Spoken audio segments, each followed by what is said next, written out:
Are there ways you find yourself chasing your worth instead of living from it?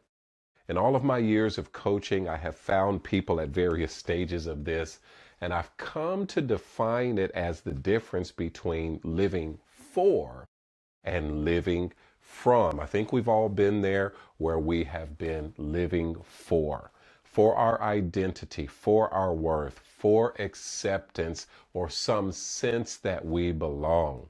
So our career, our ministry, our relationships, our achievements, they become ways we fight to earn an identity instead of the places we're called to express it. We often are looking at all of those different places as how are they here to serve my agenda or to fill me? And here's the language of that. If you say things or think things like this, most of us, we don't like to say them out loud, but you at least think these things.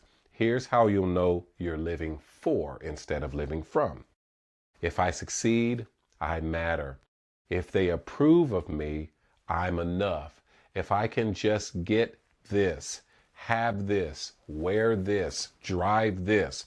So the cars, the clothes, the income, the recognition, none of these, my friend, none of these are wrong, but they were never meant to be the source of your worth. They are meant to be the fruit of it. They're simply never going to be the root of your worth. Now, a client of mine, he blurted out during one of our sessions, well, where does worth come from? And it was such a joy for me to answer that question. I took him back a few days. I took him back to day 6 of creation. Up until that point, everything God made, he was very happy for it to be a matter of breath and boom. He said, let there be light. Boom, there was light. Let this happen. Pow, it happened. Let this. Everything was just, he spoke it and it happened. Then he said, Genesis chapter 2, let us make man in our image and in our likeness. And then he did this. The scriptures tell us that he formed man out of the dust of the ground, and then he breathed the breath of life in them. So I want you to notice the value that the Creator decided for his crowning achievement, you and me. It's not good enough to speak it and have it appear. I've got to get my hands dirty for this one, is what I feel like the Creator was saying. And he covered us with all of his God fingerprints. Then he got breath to nostrils close and breathed the breath of life into man, and man became a living being, a vibrant soul. So I said to my client, you cannot and you need not look anywhere else for your worth. Well, as you journey through and embrace this on a deep subconscious level, we talked about in that previous video about how to do that on a subconscious level through your 5 senses, you begin to shift away from living for and you begin to live from. Here's what that looks like. Living from who you are starts with embracing your core God-given identity, allowing that truth to be deposited deep into your subconscious through the 5 senses, through what you focus on consistently, what you see, hear, you speak, you think on, you meditate on. And here's what happens. It means that you grow, you achieve, and you pursue excellence, not to prove yourself, but because you already know who you are. I'm here to express what I am, not have other things define who I am. I am here to release my identity, not consume things that I think if I can ingest them, they will make my identity. And you stop striving for approval and start living from an overflow. The contagious vibrancy of your soul is something that you just begin to give away freely. You start living outside of the box, leading from a powerful place in your ministry, in your vocation, in your roles, in your community, in your faith family. Every place you go now becomes affected positively by you embracing and releasing your already existent worth. Now, here's the beautiful part. This doesn't change you. You don't lose your passions, your drive, or your joy. It definitely changes why you do them and what you are releasing when you do. You show up more fully. You show up more authentically. You show up more freely. You show up needing little to nothing because you have so much inside of you. You no longer are there for what you can get from people and things. You're excited to be there for what you can give to people, to needs, to movements, to situations, to companies. Dr. Miles Monroe, may he rest in peace, one of the greatest leaders I ever followed. He said this, he said, you can be at work and be an employee, but in the kingdom, you're really a deployee. You are deployed into that place to give a deposit of your worth for the betterment of that organization. And of course, over time, you begin to cultivate what you have to give that no employer could ever pay you. And you've got to write the book, start the business, go up to a rank or position of influence. You've got to write the songs, release the album, invent that invention that you sit around and complain nobody has invented. It's yours to invent. So you begin to recognize I've got more than any employer could ever extract from me. And I'm here to give what I'm called to give to them and give to the world what I'm called to give far outside of any place I would ever call my vocation. My family, number one. My ministry and faith family, number two. My fellow man, number three. And then my work, my community, all those different places. So this happened to me, gosh, don't get me to counting how many, how many years ago this was, but I felt the nudge to step away from a very powerful worship ministry, and I claimed that that could not be from the voice of God, and it was. But the reason I was blinding myself to that or pretending I was blind to that was because I asked a secret question in my heart.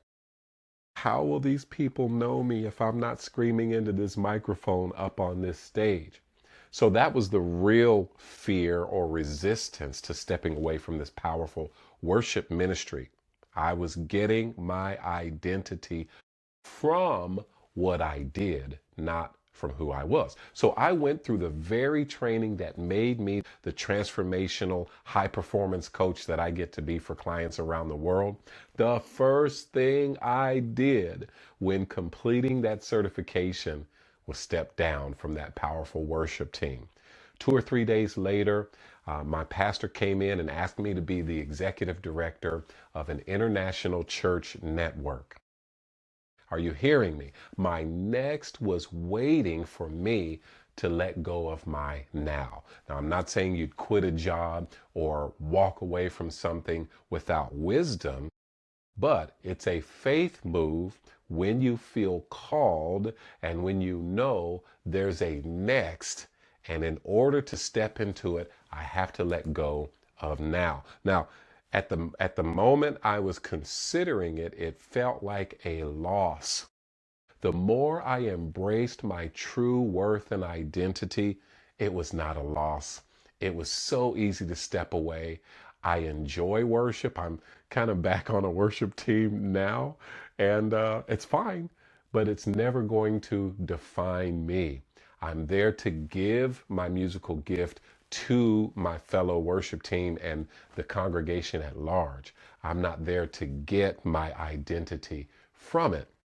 So stepping away from that became freedom, stepping away from anything being the source of my worth other than God, that became freedom. Now, here's the crazy thing. Since then, I've stood on way larger stages than I did during that powerful worship team time. I've been to places I never imagined around the world, and I get to do what I love most.